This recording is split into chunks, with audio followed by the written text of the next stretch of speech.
Open your cerebral cortex and shift your lobes into upper beta phase, because you are going to have Bitcoin knowledge transmitted directly into your vestibulocochlear. Your host at Bitcoin Knowledge is Trace Mayer, an early Bitcoin advocate since it cost $0.25, but this is not intended to be investment advice. A doctor of jurisprudence, but this is definitely not legal advice. And an investor in core cryptocurrency infrastructure, including Armory, BitPay, Kraken, and Mitagio, but this is not a recommendation of those services. Here, you get fed via direct mind download with pure and free Bitcoin knowledge.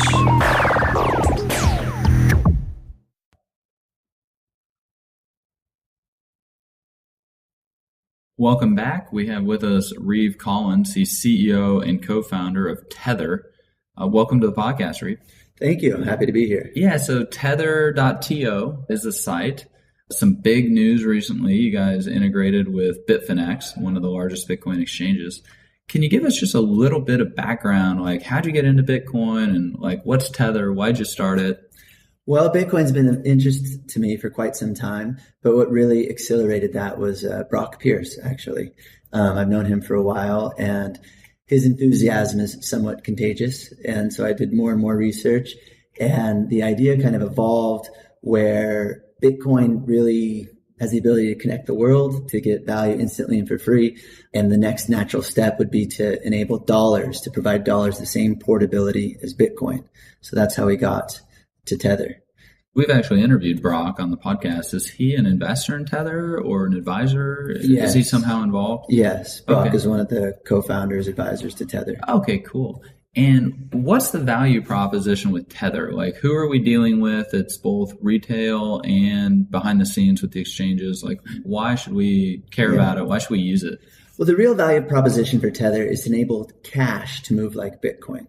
So if you look at all the main exchanges right now, one of the challenges that a trader or other exchanges have when they're working together is instant settlement. So let's say you want to put money onto an exchange. It's 1 to 3 days and $20 to $40 because you have to wire that money. And then if you want to pull the money off the exchange, it's the same. You have to wire it back. And then if you want to put it to another exchange, it's a wire. So utilizing the traditional financial institutions is the only way to move fiat currency, dollars, euros, yen, etc. With Tether, it enables currency to move like Bitcoin. So now you hold your dollars as Tether, and you can move them instantly to the exchange and then one exchange to another, instead of having to have it wired back and forth. I guess we need to back up a little bit.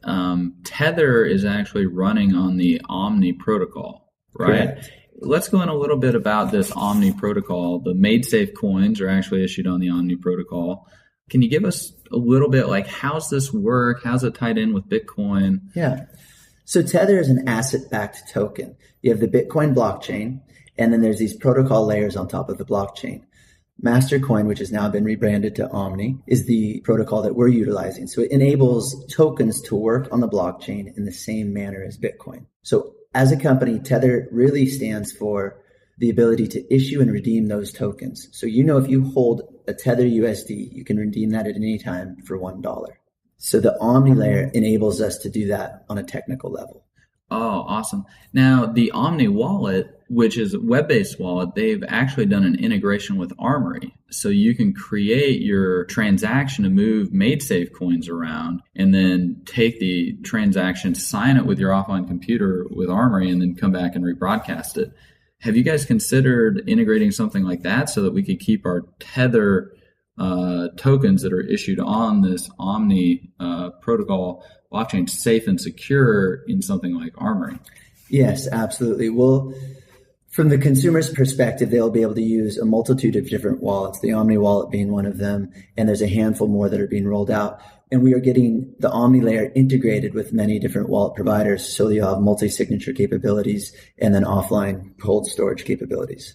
And then as well as Tether as an organization, where we hold the tethers would be both on a hot wallet and a cold wallet, the majority being stored in a cold wallet, and both of them being multi-sig. Nice. So you're going to be dealing directly with retails. So individuals will be able to hold their own private keys to their tethers that are then representing these ownerships on dollars or probably other fiat currencies you'll be dealing with later. And then also the exchanges. Are there any regulatory issues that we're dealing with here? Have you guys pursued any licenses, things of that nature? Yeah, so that's the real challenge behind this. The technology that the blockchain has enabled the world to do is very revolutionary and extraordinary, but it's much farther ahead than all the regulatory. And I think the laws are having a challenge catching up. So doing that appropriately is the most important thing, because there's technologies that allow you to do asset-backed tokens. Our focus is currencies as the asset that is backing these tokens. So we're specializing in putting real world currencies on the blockchain. Now, to do that, though, the biggest hurdle is banking and regulatory. So we've developed a lot of banking relationships, and we're going down the road of being compliant with all of the various jurisdictions. Initially, we're operating out of Hong Kong with a money transmitter license that enables us to operate in the rest of the world. And we're going down the road of securing our US-based license as well. And that should be done in the next 3+ months. Okay. So one of our other guests that we've interviewed is Housey Minor. He's CEO of BitReserve.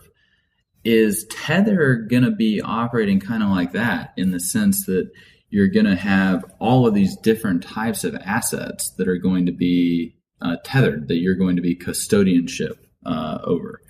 Well, so the main difference, I'd say, between Tether and BitReserve is BitReserve focuses on ending Bitcoin volatility. You send Bitcoin in, you hold it as a bit dollar, and then you have to convert it back to Bitcoin in order to pull it out. Tether is you send dollars in, and it becomes a Tether USD, and that Tether token works on the blockchain. And then eventually you can format that back or convert that back to a dollar. You can also send Bitcoin in and acquire Tether with Bitcoin, but our goal is to skip those multiple exchange steps and just have it dollars to Tether and then back to dollars. So a Tether token actually lives and operates on the blockchain. So it's compatible with all of the different companies that will be built on the blockchain. Yeah, and you're able to really take advantage of the whole concept of programmable trust once you've digitized the dollar, you could say, right, into the Omni protocol. Yeah, the whole purpose is once you hold a Tether, once it gets enough utility, there's no need from going in and out, because if you can spend it in many different places, then there's no need to format it back to cash. The best example is you have your bank account and it's tied to PayPal, for instance. It actually, your dollars go to PayPal and turn into PayPal tokens. They work on the PayPal platform, but they don't work anywhere else. And then when you want, you have to pull them back into your bank account. Well, now you have your bank account will be tied to your Tether wallet. And once they're turned into Tether, it will work on the entire Bitcoin blockchain ecosystem, which we all believe is going to be rapidly growing, and more services will be built on top of that ecosystem. So you'll get a lot of utility for Tether. But once you're done utilizing Tether in the ecosystem, you can simply put it back into your bank account, format it like dollars. The beauty is, your PayPal token or your money in your PayPal wallet is always a dollar. It's the same with Tether. It's always a dollar. Unlike today, to utilize the companies in the blockchain ecosystem, you have to use Bitcoin. And it's volatile. And that's kind of restricting mass adoption and quick adoption.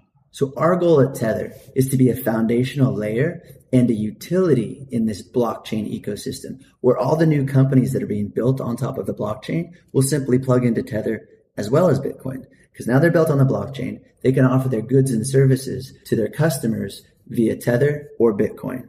Now, kind of zooming down into one of these transactions, when we create a transaction using the Mastercoin protocol, we're actually using Bitcoins to do that, right? Like inputs and outputs. But they're usually very, very small amounts. So we might see on the blockchain a transaction for half a penny's worth of Bitcoins, but that could actually represent $100,000 worth of tethers moving around, right? Right. And as a Tether user, or anytime you utilize Tether, you won't see the Bitcoin transaction. It will happen in the background. So it'll be very transparent to the user. But yes, on the blockchain, you'll see the small blockchain fee as well. So as Tether gets more widely adopted, we'll have dollars circulating around as a form of cryptocurrency that will be increasing the demand for Bitcoins. Yes, absolutely. And we also feel that Tether will accelerate the adoption of blockchain technology. Absolutely. Because it will make it easier for more companies to provide goods and services on top of the blockchain.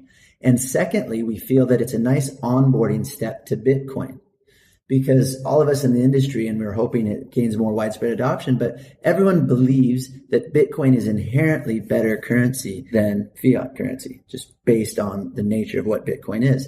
However, it's a large step for a lot of people to take. So now they can utilize blockchain technology and get involved in this world of cryptocurrency by using currency they're familiar with, such as dollars, euros, yen. And then once they're really familiar with that and used to it, it's a much smaller step to Bitcoin, to actually acquiring Bitcoin, the currency. And on the larger size players, like say a Bitfinex, I don't know, maybe there's another exchange that's going to be integrating Tether. If they wanted to settle tethers between each other for Bitcoin or something like that, they could actually do that atomically in a Bitcoin transaction, right? Yeah, so that's one of the best and initial use cases for Tether. It's really the portability of money, because as we alluded to earlier, if you want to move cash on an exchange and then off of an exchange, you have to send a wire to get money to the exchange. That's 1 to 3 days and $20 to $40. And then if you want to pull it off, it's the same. And then if you want to send it to another exchange, it's the same. So it takes a long time and costs some money. But if you hold your cash as Tether, it moves like Bitcoin. So it will instantly go to the exchanges. And so you can pull it on and off, and you can move from one exchange to the other. So it makes it much easier for consumers or individuals who want to use exchanges to move their cash on, off, or move it from one exchange to the other.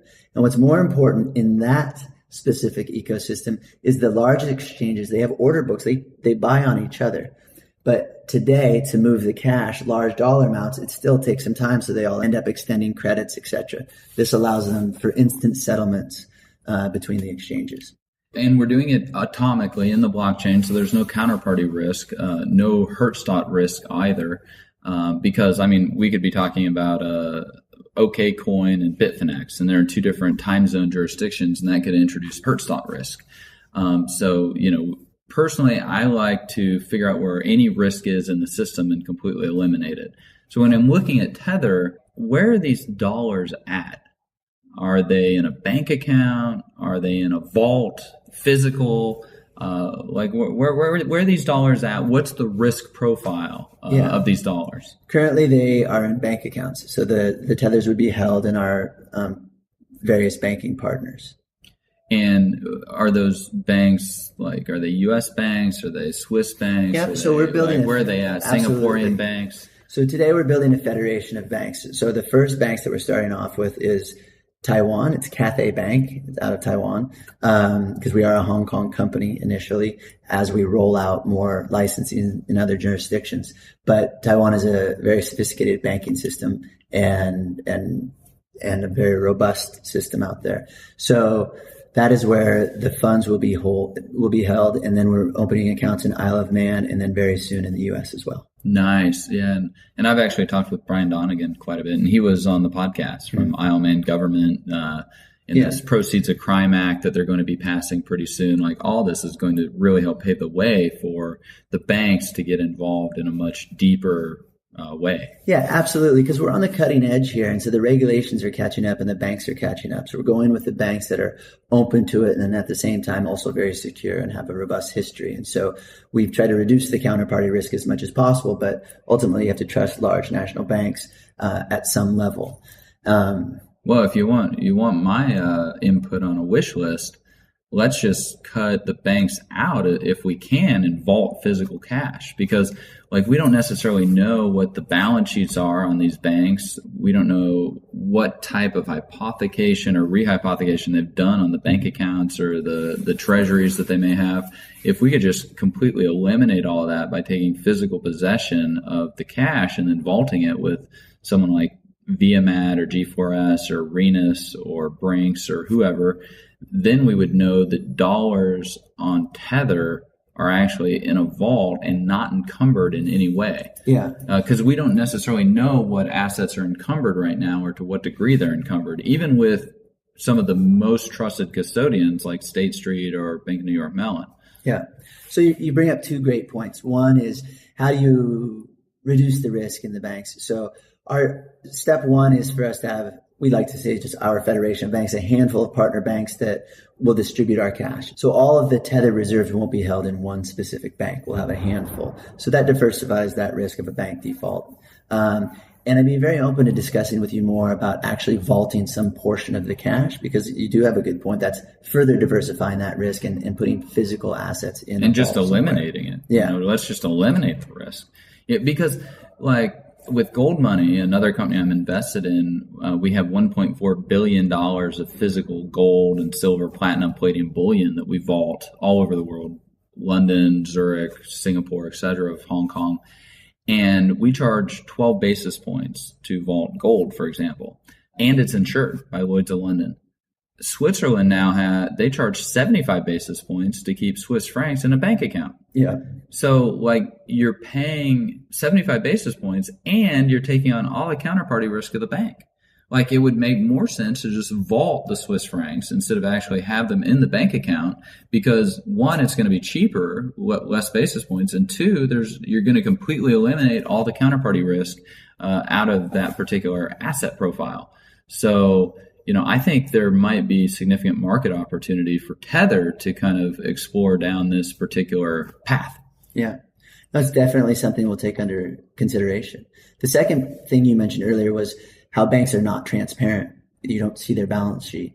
And for Tether, our main goal is to create the as least trust required in order to have still some level of centralization, because Tether is a centralized organization and you do need to trust us at some level. Well, and just the nature of the dollar. Yeah. I mean, we have to, like, if we're going to be dealing with dollars or gold, like we're going to have to be dealing with some type of centralization there just because of the nature of that particular instrument. Absolutely. And that's why I feel our entire industry of Bitcoin is leading the charge in transparency, because we feel that trustless is always better. And so a lot of the companies now, one of the main value propositions is transparency. And so for us to have a completely transparent balance sheet is imperative to gain that trust. So you'll at all times be able to see the amount of money in our reserves in the different bank accounts. And it will always be 1-to-1 to the amount of Tether in circulation. So if there's 1,000 Tethers in circulation, there'll be $1,000 in the bank account. And that bank account balance will be published on the website and it will be audited. So you can see that at any time. And then it's always easy to utilize the blockchain to audit the number of Tether in circulation. Yeah, and that's actually what James Turk, the founder of Gold Money, he'd gotten patents in 1993 for coming up with the way to do this with gold. A form of digital gold and stuff like that. He actually got like 5 patents in that area. Yeah. So, it's very exciting to see some of these applications. James Turk, he kind of talks about, when we developed the first car, it was a horseless carriage. It took several iterations before we had the Ferrari, for example. Yeah. And I think it's going to be the same way as we're reinventing and recreating and innovating money in the information age. And Tether's, right there kind of at the forefront in all of this. Before we kind of end the podcast, like, what are you most optimistic about in this industry? Like, what kind of really excites you? The entire industry is exciting, and just the revolution of what the blockchain will bring to the world, because the connectivity that it gives all the people that haven't had it before is pretty exciting. The fact that we really can now serve the underbanked and the unbanked, and as well as the people with robust financial institutions, that entire infrastructure is being disrupted. And so that's what's exciting about this, that we can see some real change in some industries that people would have never thought could see this type of innovation. Wonderful. Been an excellent interview. Thanks for taking the time out. We've had Reeve Collins, CEO and co-founder of Tether, that you can find at tether.to. Thanks for being with us. Absolutely. Thank you. Be sure to get a copy of the free Bitcoin Guide at freebitcoinguide.com. Got a question or suggestion? Record your voice at bitcoin.kn. Don't be shy. To help the show, share bitcoin.kn with friends, post about it on Reddit, and otherwise spam the interwebs. Your iTunes comments and 5-star reviews are very important to us. Please continue tuning in to the Bitcoin Knowledge Podcast, where we release interviews with the top people in the Bitcoin world. Now take some choline and let that Bitcoin knowledge consolidate.